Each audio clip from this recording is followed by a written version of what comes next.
प्रेम से कहेंगे राधे राधे। एक बात बोलूं, कर्मों का फल हमेशा भोगना पड़ता है। कर्म फले सो सब फले, भीख बिंज व्यापार। और एक सच्ची घटना बता रहा हूं तो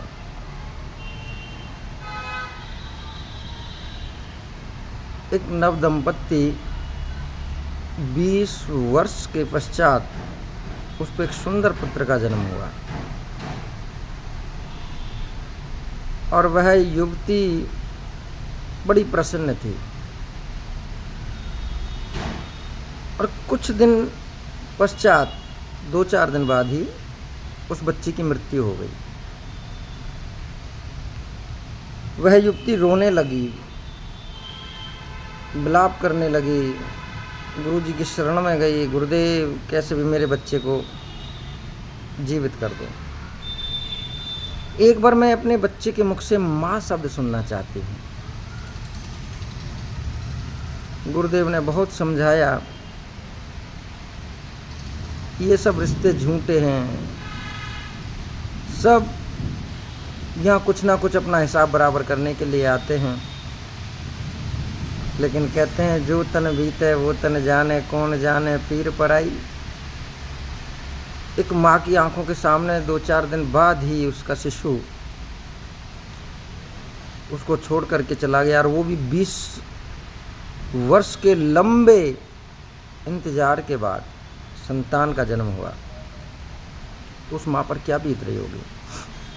उस माँ ने कहा कि कुछ भी करो गुरुदेव, एक बार उस बच्चे की आत्मा को बुलाकर मुझसे माँ कहलवा दो। गुरुजी भी पहुँचे हुए थे। उन्होंने आत्मा का आह्वान किया, आत्मा को बुलाया, आत्मा आई तो वह स्त्री रोने लगी। आत्मा को पकड़ करके एक बार मुझसे माँ बोलो। तो वह आत्मा कहने लगी, कौन माँ, कैसी माँ, कहाँ की माँ? मैं तो अपना हिसाब पूर्ण करने के लिए आई थी। हिसाब? तेरा मेरा क्या हिसाब था कि पूर्व जन्म में तू मेरी सौतन थी,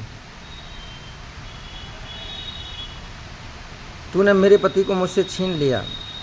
मैं तेरे आगे बहुत गिड़गिड़ाई, बहुत रोई, तेरे पैर पड़े, लेकिन तुझको मुझ पर दया नहीं आई। तो तब मैं रोई और आज तू पूरी जीवन अब तू रोगी। अब तुम रोती रहो। जीवन में ये पृथ्वी पर मृत्यु लोक के अंदर सब कोई ना कोई रिश्ता निभाने आते हैं, कर्मों का हिसाब बराबर करने के लिए आते हैं। सब रिश्ते कोई ना कोई कर्ज कोई लेने के लिए आया है, तो कोई हमको देने के लिए आया है, कोई सुख लेने के लिए आया है, सुख देने के लिए आया है, कोई दुख देने के लिए आया है। तो गुरुदेव ने समझाया, मैंने तो आपको पहले ही बोला था, इस संसार में जिसका भी जन्म होता है वो केवल और केवल इंसान के कर्मों को पूर्ण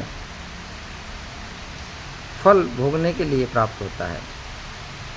इसलिए जो है उसमें खुश रहो, जो उसने दिया उस पर प्रसन्न रहो। प्रभु का जो प्रसाद हमको प्राप्त हो उसमें प्रसन्न रहना सीखो।